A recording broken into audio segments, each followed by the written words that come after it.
Ce matin, on va parler des conversions du Nouveau Testament. C'est un sujet qui est vraiment important.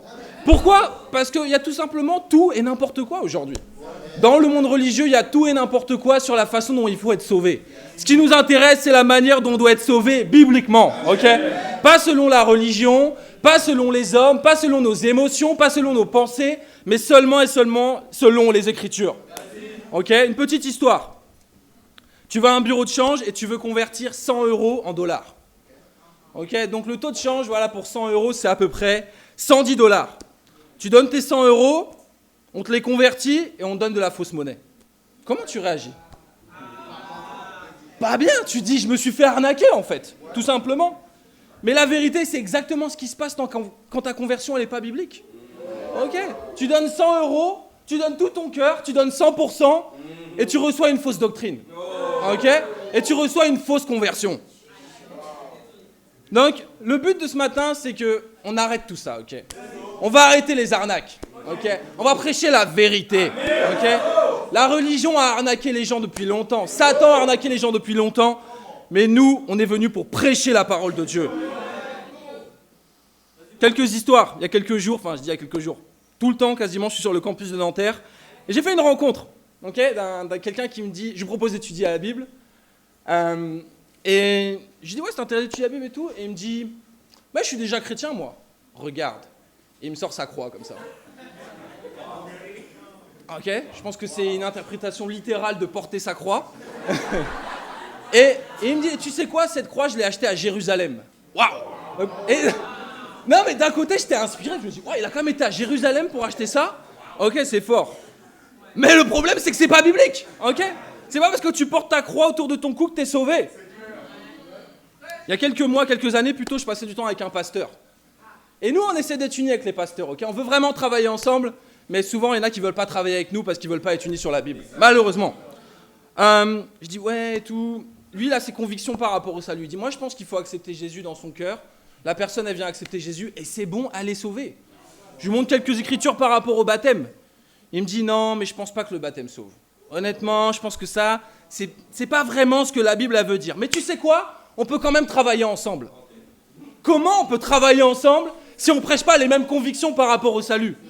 Toi, tu vas lui dire d'accepter Jésus, mais dire, moi, je ne suis pas d'accord, il faut que la personne soit baptisée. Ça ne marche pas, ok ? Trop de fois, j'ai rencontré des gens qui ont été baptisés catholiques quand ils étaient bébés, qui ont fait le catéchisme, qui ont fait la communion, qui ont fait la confirmation et qui sont athées maintenant. J'ai rencontré trop de gens qui se disent chrétiens, mais qui ne sont pas pratiquants. Ok, c'est comme quelqu'un il dit je suis boulanger, ok, je peux t'acheter du pain. Non, par contre non, ça non. Ouais, je suis boulanger mais je fais pas de pain et j'en vends pas. Ok, c'est bizarre. Donc t'es un boulanger au chômage, ok ? Et les chrétiens qui se disent non pratiquants, c'est des chrétiens au chômage, tout simplement. Et je connaissais quelqu'un aussi qui se disait chrétien, ok ? Je connaissais quelqu'un qui priait chaque matin, qui lisait sa Bible chaque matin. Je connaissais quelqu'un qui jeûnait, ok, qui allait dans beaucoup d'églises, quelqu'un qui distribuait des traités sur Jésus-Christ, ok, qui partageait sa foi. Il y a plusieurs d'entre vous qui ont deviné là. Qui parlait, mais j'allais sortir dans la rue avec des haut-parleurs, ok, vous avez deviné, c'est moi, ok, c'était moi cette personne-là. Je faisais plein de trucs pour Dieu, mais j'étais perdu. J'étais perdu. Jusqu'au jour où Kevin il m'a proposé d'étudier la Bible, tout simplement. Et ça a changé ma vie. Ça a changé véritablement ma vie parce que mon problème, c'est que j'étais un chrétien, pas né de nouveau, mais un chrétien fait moi-même. Ok ? Et le point, ce qui nous intéresse, c'est d'être un chrétien qui est fait véritablement par la Bible. Donc, je suis venu dénoncer un problème ce matin. Beaucoup de fausses doctrines. Beaucoup de fausses conversions dans le christianisme aujourd'hui. Beaucoup de gens, ils pensent qu'ils sont sauvés, ils ne sont pas sauvés. Maintenant, est-ce qu'on en reste là ? Est-ce qu'on dit, ok, ils ne sont pas sauvés, on reste là ? Est-ce qu'on est là juste pour juger comme ça ? Non, on est là pour apporter une solution. Donc, on va laisser la Bible parler en fait, tout simplement, concernant le salut, et on va étudier les conversions dans le Nouveau Testament. Donc, conversion, ça vient du latin conversio. Donc, c'est facile, voilà. C'est un changement de direction, c'est un retournement, ok ? Et je pense que c'est vraiment ce qui doit traduire une conversion biblique. Une véritable conversion biblique, c'est un changement de direction et c'est un bouleversement dans ta vie. Donc, si tu n'as pas expérimenté ça, c'est que tu n'es pas converti, tout simplement. La conversion biblique, ça laisse des traces. Ça, c'est sûr et certain. Et je pense que plusieurs d'entre vous, vous en êtes les témoins aujourd'hui de ça. Vous savez, ce qui m'inspire avec la Bible, c'est qu'elle a le pouvoir de convertir n'importe quelle vie. Ok ? Elle a le pouvoir de faire passer de quelqu'un de perdu à sauvé. De faire passer quelqu'un d'esclave du péché, de la pornographie, de la drogue, toutes ces choses, à libérer du péché. Elle a le pouvoir de faire passer quelqu'un de dépressif à joyeux, la conversion. Quelqu'un qui était sans but, qui était là, qui était errant, qui vivait de manière égoïste, comme moi avant. De passer à quelqu'un qui a un sens vraiment pour sa vie et qui est un rêveur pour le royaume de Dieu. La première écriture, c'est en Jean 4, verset 24. Jean 4, verset 24, la Bible dit « Dieu est esprit, et il faut que ceux qui l'adorent, l'adorent en esprit et en vérité. » En esprit et en vérité, les deux aspects de la conversion à Dieu. L'esprit, qui est le cœur, c'est pas le Saint-Esprit, ok, c'est esprit avec un petit E. Donc c'est l'esprit de l'homme. Il y en a qui disent, ouais, il faut adorer par le Saint-Esprit, tout ça. Non, oui, parce qu'il faut obéir à la vérité, ok, et la vérité, c'est quoi ? C'est la parole de Dieu, tout simplement. Le Saint-Esprit, c'est pas nos émotions. Donc les deux aspects de la conversion, c'est l'esprit, le cœur et la vérité. Premier point, converti à la vérité. Converti à la vérité. 1 Corinthiens 15, versets 1 et 2. Je vous rappelle, frères et sœurs, l'évangile que je vous ai annoncé, que vous avez reçu et dans lequel vous tenez ferme. C'est aussi par lui que vous êtes sauvés. Si vous le retenez dans les termes où je vous l'ai annoncé, autrement votre foi aurait été inutile. Et en fait, quand tu lis cette écriture, ça frappe. Ça montre que tu peux avoir la foi, mais être perdu quand même. Tu peux avoir la foi, mais si tu n'as pas la foi dans le bon enseignement, dans le véritable message de l'évangile, tu peux quand même être perdu. Et franchement, je dis ça, mais c'est triste. C'est triste qu'aujourd'hui, il y a beaucoup de gens qui ont la foi en Dieu, la foi en Jésus, la foi dans une religion, mais ils sont perdus. Pourquoi ? Parce qu'ils n'ont pas la conversion qui est biblique. La bonne nouvelle pour vous ce matin, c'est que vous allez entendre quelle est la conversion biblique. Jésus-Christ est le seul chemin pour aller au paradis, je suis d'accord. Et dans les milieux religieux, on répète beaucoup ça, n'est-ce pas ? Jésus, ouais, c'est Jésus qui sauve, c'est Jésus qui sauve. Je connaissais quelqu'un, il écrivait Jésus sauve partout. Okay ? Mais ce n'est pas seulement Jésus-Christ, c'est son enseignement au final. Donc il faut vraiment qu'on soit carré et précis sur l'enseignement de Jésus-Christ. On ne peut pas juste dire, ouais, moi je crois en Jésus-Christ, Jésus-Christ sauve, mais si tu n'as pas de doctrine solide au final, ça ne va rien produire de bon. Sincérité n'est pas égale à vérité. Okay ? Il y a des gens qui sont sincères, mais ils ne sont pas dans la vérité. J'étais sincère, j'étais pas dans la vérité. Ouais, ce proverbe, il dit, l'enfer est pavé de bonnes intentions. Vous connaissez ? Donc, entre guillemets, on a tous un bon cœur, on veut tout ce qui est bien, ok ? Mais maintenant, il faut suivre la méthode de Dieu, il faut suivre la méthode de la Bible. Amen. Plusieurs veulent se convertir sincèrement à Dieu, mais malheureusement, sans la vérité. Donc, les conversions du Nouveau Testament, c'est comme un puzzle, ok ? C'est un puzzle de la Tour Eiffel à assembler. Donc, il faut toutes les pièces du puzzle. Okay. Tu ne peux pas juste prendre une pièce, un bout de la Tour Eiffel et de dire « Oh, ça fait la Tour Eiffel, regarde ». Et malheureusement, aujourd'hui, c'est beaucoup ce qu'on entend. Moi, je crois en Jésus, c'est bon, j'ai la vraie conversion. Non, tu as une pièce du puzzle, en fait. Il faut toutes les pièces du puzzle. S'il manque une seule pièce, est-ce que ça fait la Tour Eiffel ? Non, ça ne fait pas la Tour Eiffel. Okay ? Ce qui nous intéresse, ce n'est pas la Tour Eiffel, okay, c'est la conversion et de vraiment être sauvé. Si tu mets un morceau du Moulin Rouge dans ton puzzle de la Tour Eiffel, c'est bon ou pas ? Non, mais c'est ce qui se passe quand tu ajoutes une doctrine qui n'est pas biblique et que tu la mets dans les conversions. C'est ce qui se passe quand tu es en train de prêcher que, ouais, il faut faire une prière du salut pour être sauvé. C'est dans quelle écriture ? C'est marqué où qu'il faut faire une prière du salut pour être sauvé ? C'est dans quelle écriture que les gens, ils ont accepté Jésus dans leur cœur et c'est bon, ils étaient sauvés ? Moi, je veux voir les écritures. Montrez-moi les écritures. Le standard, c'est la Bible et la Bible seulement. La première question qu'on va se poser, qui prêche le message du salut ? Qui prêche le message du salut ? Matthieu 28. Matthieu 28, verset 16. Les 11 disciples allèrent en Galilée, sur la montagne que Jésus leur avait désignée. Jésus s'approcha et leur dit, verset 18, « Tout pouvoir m'a été donné dans le ciel et sur la terre. Allez donc, faites de toutes les nations des disciples, Baptisez-les au nom du Père, du Fils et du Saint-Esprit. Et enseignez-leur à mettre en pratique tout ce que je vous ai prescrit. Et moi, je suis avec vous tous les jours jusqu'à la fin du monde. Donc, est-ce que Jésus, il a dit, ouais, allez dans les rues et faites répéter aux gens la prière du salut? Est-ce que Jésus, il a dit, allez voir les gens dans la rue et vous leur dites juste de croire en moi, après ils peuvent rentrer chez eux? Il a dit, faites des disciples. Okay, il a parlé aux disciples, il a dit, aux disciples, faites des disciples. Okay, et c'est la première pièce du puzzle qui nous intéresse. Qui a prêché le message? Les disciples. Okay, donc déjà, c'est clair et net. Peu importe l'assemblée dans laquelle tu as été, peu importe que tu aies fréquenté tel pasteur, apôtre un tel, révérend un tel, prophète un tel, si ce n'est pas un disciple, il ne peut pas te prêcher le message du salut. Puisque la responsabilité de sauver le monde, elle a été donnée aux disciples et aux disciples seulement. Et la bonne nouvelle, c'est que si tu n'es pas encore un disciple, tu es entouré de disciples. Ok? Donc tu peux entendre le message du salut aujourd'hui et changer ta vie. La deuxième question qu'on va se poser, quel est le message prêché? Quel est le message prêché? Acte 2, verset 36. Yes, bonne question. On va apporter des réponses à ces questions. Acte 2, verset 36. Donc il y a beaucoup de conversions dans le Nouveau Testament, on ne va pas toutes les voir, sinon ça prendrait des heures et des heures et des heures. Mais la conversion la plus importante que je voulais vous partager, c'est la conversion des 3000. Okay, parce que c'est la première conversion qui intervient... Ouais, 3000 personnes, c'est bon. Okay, on sera 3000 ici un jour, amen. Pas dans cette pièce-là, on ne peut pas rentrer dans cette pièce-là à 3000, mais on sera 3000 à Paris. Okay. Ici, c'est les premières conversions qui interviennent après que le royaume de Dieu soit venu avec puissance. Acte 2, verset 36. Que toute la communauté d'Israël sache donc avec certitude que Dieu a fait Seigneur et Messie ce Jésus que vous avez crucifié. Donc, la deuxième pièce du puzzle, Jésus-Christ et Jésus-Christ crucifié. Okay, et ça, je pense que généralement, quand on a un background religieux, quand on est dans une église, on n'a pas de problème avec ça. Tu vois. Jésus-Christ, il est crucifié, Jésus, c'est le Fils de Dieu, etc. On est d'accord là-dessus. Mais là où ça bloque, déjà, ça bloque sur disciples, en général. Ça, c'est sûr. On va lire la suite.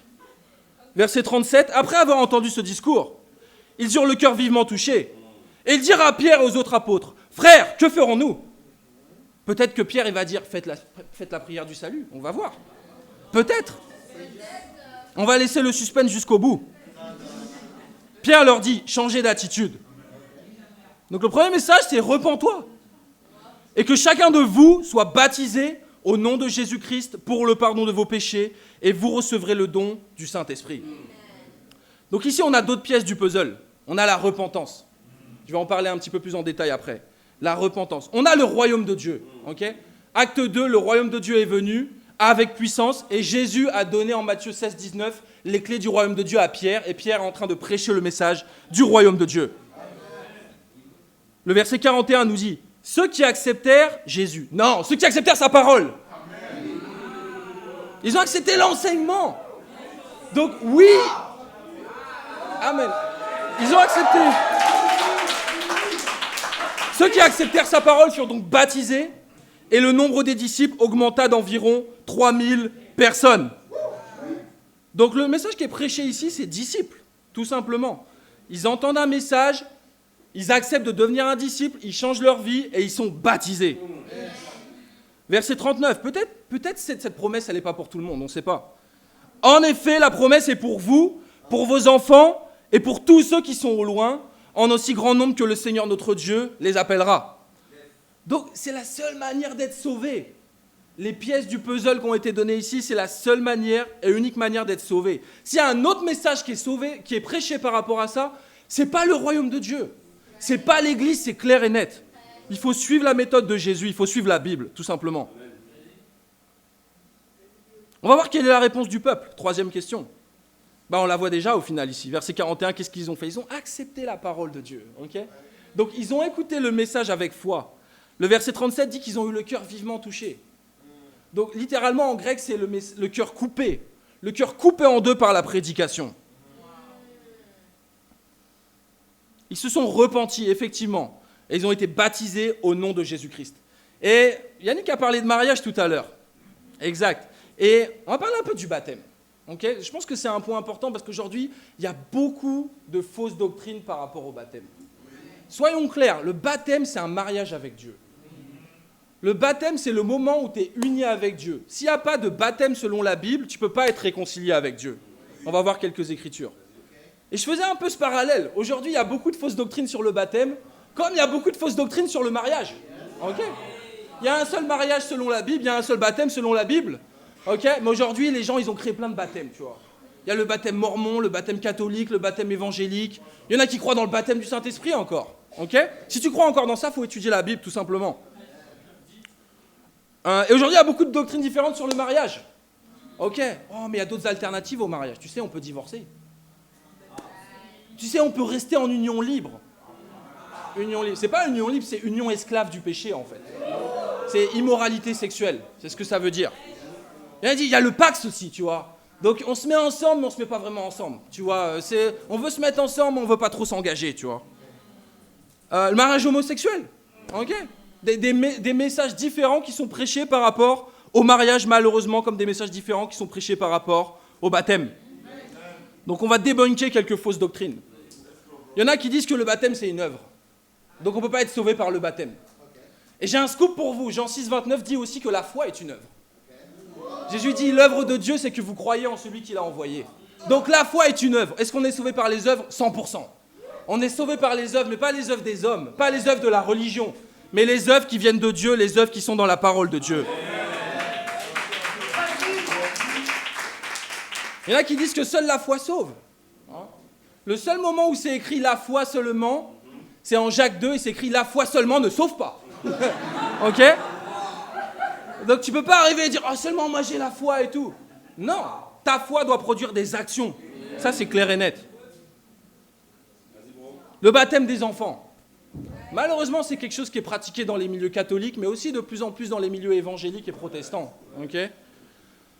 Ézéchiel 18, verset 20, nous dit que le péché n'est pas transmis, en fait, aux enfants. Pourquoi le baptême catholique, le baptême des enfants a été créé ? Parce que les gens pensaient que les enfants, quand ils mouraient, ils allaient en enfer. Il y avait beaucoup de mortalité infantile à l'époque, et en gros, les bébés meurent, ils vont en enfer. Vous imaginez ?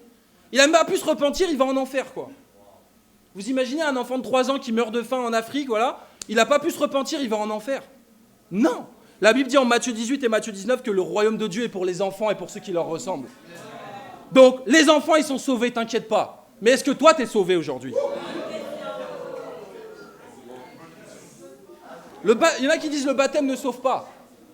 C'est dommage. 1 Pierre 3, 20 à 21 dit que le baptême sauve par la résurrection de Jésus-Christ. Le même Pierre qui a prêché le baptême pour le pardon des péchés et le don du Saint-Esprit prêche que le baptême sauve par la résurrection de Jésus-Christ. Des fois aussi, on peut avoir été baptisé par immersion dans l'eau, mais sans les bonnes convictions. Okay ? C'était mon cas. Ok ? Moi, ouais, beaucoup, malheureusement. Mais vous avez changé, heureusement. Donc, baptême sans les bonnes convictions, c'est que tu n'es pas baptisé avec la foi biblique, en fait. Donc, la conviction, c'est quoi ? Pardon des péchés et don du Saint-Esprit au moment du baptême.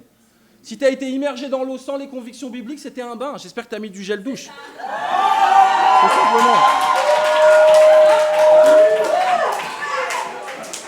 Et Matthieu, amen. Ouais, on rigole, mais c'est sérieux. C'est une question du salut des gens. Okay ? Melvin, il a parlé de sa maman tout à l'heure. Ouais, et moi, ça m'a fait réaliser, en fait. On est là, on est poussière. On est poussière. Comment on investit notre vie, en fait ? Comment on investit dans la vie éternelle ? Est-ce qu'on est venu pour un divertissement ou est-ce qu'on est venu pour changer notre vie véritablement ? Mon but, c'est pas que vous veniez en étant divertis, mais que vous veniez vraiment prêt à changer votre vie, prêt à étudier la Bible et prêt à venir sauver le monde avec nous. Il y en a aussi qui ont été baptisés par immersion dans l'eau, mais sans être faits disciples. Okay ? Matthieu 28, verset 19 dit « Faites des disciples et baptisez-les ». Donc, même si tu as été baptisé avec les bonnes convictions par immersion dans l'eau, mais que tu n'as pas été fait disciple, ça ne marche pas. Tu dois être fait disciple d'abord et ensuite être baptisé. D'ailleurs, soit dit en passant, seuls les disciples ont l'autorité pour baptiser, selon Matthieu 28. Combien de temps il leur a fallu pour répondre ? On va voir. Peut-être ils ont dit on a besoin de 6 mois, on va réfléchir. Au verset 41, ceux qui acceptèrent sa parole furent donc baptisés. Et 2 ans plus tard, et ce jour-là, le nombre des disciples augmenta d'environ 3000 personnes. Ils sont devenus disciples, ils ont été baptisés le jour même. Et c'est vraiment le défi que je veux te donner, à toi qui es en train d'étudier la Bible en fait. Prends une décision aujourd'hui de devenir un disciple et d'être baptisé pour entrer dans le royaume de Dieu. Ça nous montre aussi que dans les milieux religieux, il y a beaucoup de n'importe quoi. Je ne sais pas si vous avez entendu parler des sessions de baptême. Ok ? Donc on va faire des baptêmes, mais tous les 6 mois. Tu vois ? Je vais être baptisé maintenant. Non, il faut que tu attendes 6 mois par contre. Tu vois ? Ça prouve juste qu'ils ne prêchent pas la vérité par rapport au baptême. Parce que le baptême sauve. Et si Jésus revient dans 3 mois et que tu as fait une session de baptême dans 6 mois, bonne chance. T'es perdu. Ok ? Mais la bonne nouvelle, c'est que si tu as le cœur pour étudier la Bible toute la journée et que tu prends tous les défis, on peut te baptiser ce soir si tu veux.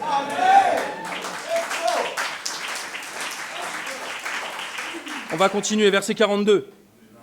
Il persévérait dans l'enseignement des apôtres, dans la communion fraternelle, dans la fraction du pain et dans les prières.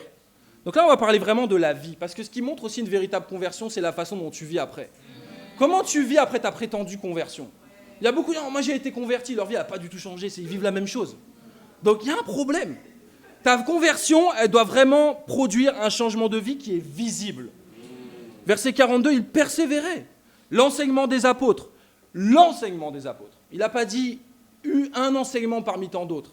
Il y a une seule doctrine sur laquelle les apôtres étaient unifiés et qui prêchaient aux disciples. Aujourd'hui, dans le christianisme, il y a 10 000 doctrines. Okay ? La bonne nouvelle, c'est que je suis venu vous donner la bonne doctrine. Et moi, ce qui m'a inspiré déjà, c'est que plusieurs d'entre vous, vous avez été baptisés dans d'autres pays. Okay ? Je pense à Sephora, qui a étudié la Bible en Nouvelle-Zélande, qui a été baptisée. Je ne la vois pas, mais elle doit être là. Elle est là. Les mêmes études bibliques. Okay ? Je pense à Warren, qui a étudié la Bible à Londres, qui a été baptisé. Il est revenu à Paris. Ok, c'est bon, tu as les bonnes convictions déjà. Tu vois ? Je pense à Paul. Okay ? Paul, c'est incroyable, parce qu'il a commencé à étudier la Bible à Hong Kong. Okay ? Les mêmes études bibliques. Ensuite, il a fui, il a été à Abidjan. Les mêmes études bibliques. Il a fui, il a été à Paris. Les mêmes études bibliques. Okay ? Et cette fois, il a été baptisé. Il s'est dit vraiment, je ne peux pas fuir, le royaume de Dieu, il est partout. Okay ? Je ne peux pas aller dans une église hasard, une église un peu... Non, le royaume de Dieu, il est partout. Dieu est après toi. Le verset 43 nous dit « La crainte s'emparait de chacun, et il se faisait beaucoup de prodiges et de signes miraculeux par l'intermédiaire des apôtres. » Les miracles. Ok ? Moi, c'est vraiment de voir ça. Les miracles, c'est pas « Oh, ma jambe, elle s'est allongée. » C'est pas un miracle, ça. Tu marchais en béquille, t'as plus de béquille. C'est pas un miracle, ça. Un miracle, c'est ça, c'est vous. Un miracle, c'est l'amour. Un miracle, c'est Yannick et Sephora qui se marient. Puissant. Un miracle, c'est j'étais raciste et mon meilleur ami, c'est Kevin. Ça, c'est un miracle. Un miracle, c'est chacun d'entre vous, c'est l'amour qu'il peut y avoir entre nous. C'est ça le véritable miracle. Le miracle, c'est d'être ensemble, en fait, de changer le monde ensemble. Qu'il y ait des hommes et des femmes qui se lèvent véritablement pour sauver ce monde perdu. Et la définition du miracle, c'est quoi ? C'est des faits qui ne s'expliquent pas par des causes naturelles et qu'on attribue à l'intervention divine. Ouais, pour moi, l'amour, c'est pas naturel. Ça vient de Dieu, c'est sûr. C'est sûr. Quand on voit le monde dehors, il n'y a pas l'amour, malheureusement. Donc c'est vraiment surnaturel, cet amour qu'il y a entre nous. Okay ? Quand on voit le monde, malheureusement, il n'y a pas la joie. Les gens sont tristes, les gens sont déprimés. Quand je vois la joie en vous, je me dis, waouh, c'est vraiment surnaturel, c'est vraiment l'Esprit de Dieu. Ça, c'est sûr et certain. Verset 45. Ils vendaient leurs propriétés et leurs biens. Donc aujourd'hui, il y a des pasteurs, entre guillemets, et des prophètes, entre guillemets, et des apôtres, entre guillemets, qui ne vendent pas leur maison, mais qui utilisent la dîme pour construire des maisons, pour eux-mêmes. Ils font l'inverse de ce qu'ils faisaient dans Acte 2, en fait. Ils font exactement l'inverse. Ils vendaient leurs propriétés, leurs biens, ils en partageaient le produit entre tous en fonction des besoins. Pour nous, on veut tout donner pour le royaume de Dieu. Et Dieu nous teste par rapport à l'argent, ça c'est sûr et certain. Ok ? Là où est l'argent, là est ton cœur aussi. Jésus a dit, là où est ton trésor, là est ton cœur. Donc il y a la collecte spéciale. La collecte spéciale. On veut donner cet argent pour changer le monde véritablement. On veut mettre cet argent en commun, comme dans Acte 2, pour sauver Paris, pour sauver la France et pour sauver la Belgique bientôt, ok? Parce qu'on va envoyer une équipe missionnaire là-bas. Amen. Je vois qu'il y en a qui sont chauds pour partir à l'équipe missionnaire en Belgique. C'est génial. 46, la Bible dit, chaque jour avec persévérance, ils se retrouvaient d'un commun accord au temple. Ils rompaient le pain dans les maisons et ils prenaient leur nourriture avec joie et simplicité de cœur. Donc c'est quoi? Ils étaient ensemble chaque jour. Ils n'étaient pas ensemble une fois par semaine, une fois par mois. Chaque jour. Ils mettaient tout en commun. Et moi, je suis inspiré par chacun d'entre vous parce que c'est ce qu'on fait en fait. On passe du temps ensemble tous les jours. On habite les uns avec les autres. Amen, la maison des frères, la maison des sœurs, la maison des mariés. On est réunion. La réunion, c'est pas une fois par semaine. On se réunit tout le temps ensemble. C'est trop bien. C'est trop bien. Il faut que tu viennes vivre ça avec nous. Si tu n'es pas en train de vivre ça avec nous, c'est que ta conversion, elle n'était pas biblique. Mais tu peux vivre ça avec nous et vivre une expérience, une conversion qui est biblique. Le verset 47, le 46 dit, il prenait, la fin du verset 46, avec joie et simplicité et de cœur. Donc ce qui montre aussi que tu es converti, c'est la joie. Si tu es converti, entre guillemets, que tu fais la même tête, tu n'es pas converti, quoi. Tu es resté dans le monde au final. Ok ? Parce que c'est la joie et la simplicité de cœur qui montraient qu'ils étaient véritablement convertis. Verset 47. Ils louaient Dieu et avaient la faveur de tout le peuple. Amen. On va avoir des persécutions, mais il y a aussi des gens qui vont bien nous aimer. Ça, c'est la bonne nouvelle. C'est pas tout le monde qui va être contre nous, ok ? Le Seigneur ajoutait chaque jour à l'église ceux qui étaient sauvés. Et quand je pense juste à ce mouvement, à cette église, en fait, 42 disciples totalement engagés au début, et maintenant on est plus que 10 000. Bon, il y a quelques années, je suis arrivé dans cette église, on était quoi ? On était 20, on était 30, et aujourd'hui, on est presque 80. À la fin de l'année, on sera 140. Okay ? L'année prochaine, on sera 300. Et un jour, on sera des milliers. Pourquoi ? Parce qu'on est le mouvement de Dieu, tout simplement. Et on est en train de grandir sans cesse.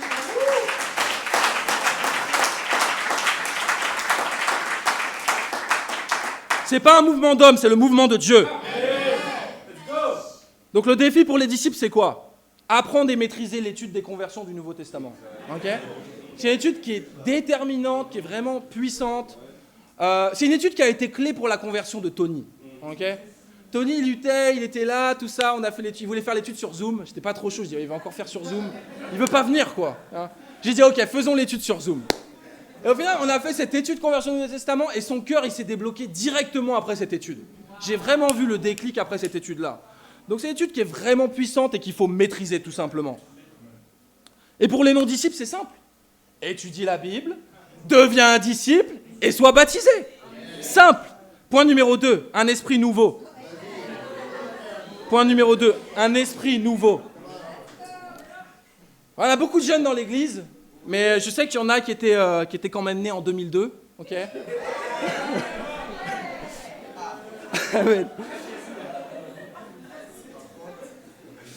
Marie n'était pas née en 2002, en fait. Il y avait le passage du franc à l'euro en 2002.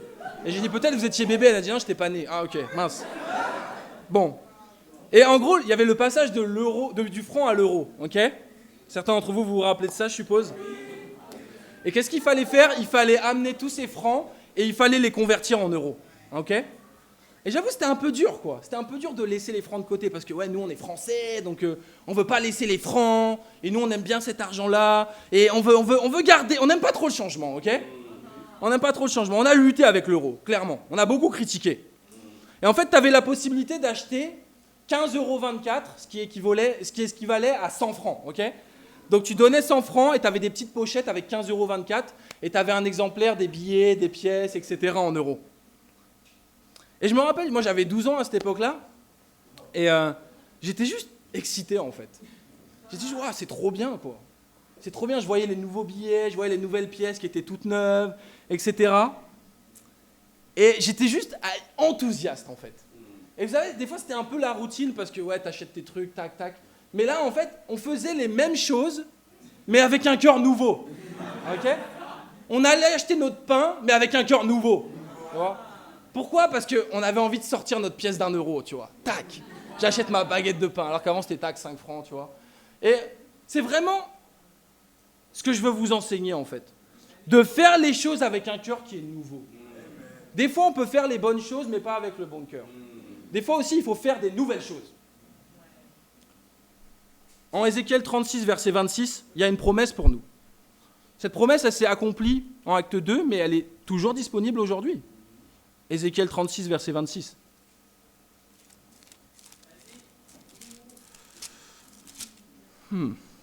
La Bible dit, je vous donnerai un cœur nouveau, et je mettrai en vous un esprit nouveau.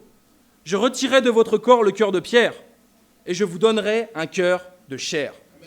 Donc il y a une promesse que Dieu y fait, une transplantation cardiaque gratuite. Dieu te donne un cœur nouveau, Dieu te donne un esprit nouveau. Et c'est ça la repentance, c'est ça la conversion véritable. Un cœur qui est remplacé. Le coût d'une transplantation cardiaque, ça peut coûter environ 1 million d'euros. Le coût total. Il y a des médecins dans la salle, ils confirment. Mais au final, ça peut échouer. Est-ce que ça va te donner une nouvelle vie? Ça va te permettre de survivre, ok? Mais la transplantation cardiaque que Dieu veut faire va te donner une nouvelle vie, en fait. Tout simplement, et ça va te permettre d'être sauvé. On va voir une autre conversion en acte 9. La conversion de Saul, très important. La conversion de Saul révèle beaucoup de choses. Acte 9, verset 1. Quant à Saul, il respirait toujours la menace et le meurtre contre les disciples du Seigneur. Encourageant. Il se rendit chez le grand prêtre et lui demanda des lettres pour les synagogues de Damas afin de pouvoir arrêter et amener à Jérusalem les partisans de cet enseignement qu'il trouverait hommes ou femmes. Et ça, c'est clair. Quand tu as une véritable conversion, ça amène la persécution. Ok? Qui a été persécuté ici? Hein, Wendy, tu peux lever la main. Tu peux lever la main, tu peux lever les deux mains. Une véritable conversion, ça amène la persécution. Soyons clairs et nets. Qu'est-ce qui dérange? Le changement de ta vie, mais également l'enseignement. Ok? Il est venu pour arrêter les partisans de cet enseignement. Et ce qui est intéressant, c'est que Saul, c'était quelqu'un de religieux, très religieux. Il pensait qu'il servait Dieu, il pensait qu'il obéissait à Dieu. Et c'est intéressant de voir que les persécutions les plus intenses sur les disciples, elles viennent des gens les plus religieux. Elles viennent des prétendus chrétiens. Elles viennent des prétendus pasteurs. Elles viennent des « ouais, moi je suis évangélique, moi je connais mieux que toi, etc. » Tu connais pas parce que tu n'es pas un disciple, tout simplement. Et on veut dire à ceux qui nous persécutent qu'on vous aime, qu'on prie pour vous, et qu'on a la foi, de la même manière que Saul a persécuté les disciples, qu'il est devenu un disciple, on a la foi que les persécuteurs vont devenir des disciples à leur tour.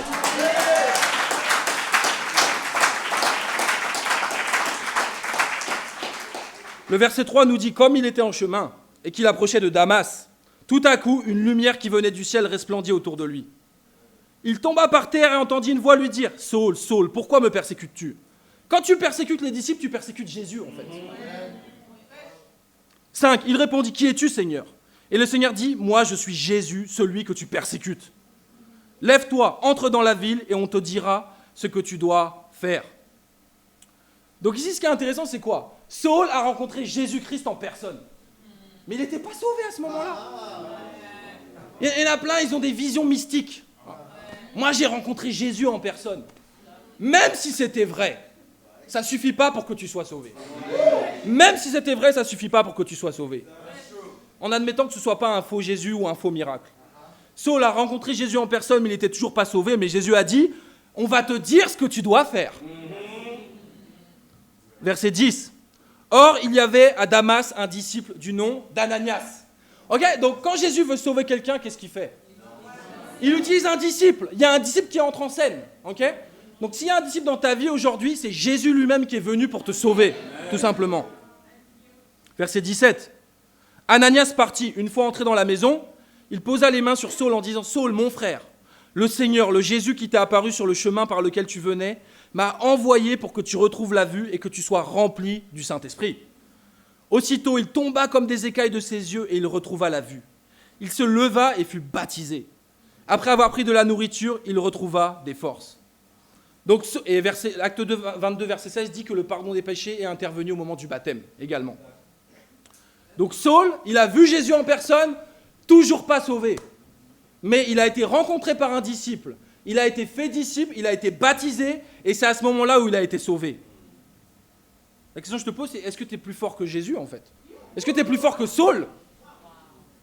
Il y en a, leur conversion, elle est différente de celle de Saul, apôtre. Il a été converti, même lui, il a été converti en étant fait disciple et en étant baptisé. Et il y en a qui pensent qu'il n'y a pas besoin d'être disciple, il y a besoin d'être baptisé. La repentance, ça vient du grec métanoïa. C'est un changement de regard, c'est un changement de cœur, ok? Et ça, c'est vraiment ce qu'on voit. Il était aveugle spirituellement, ok? Et même à un moment, il était aveugle physiquement. Jésus l'a rendu aveugle physiquement pour l'humilier, en fait.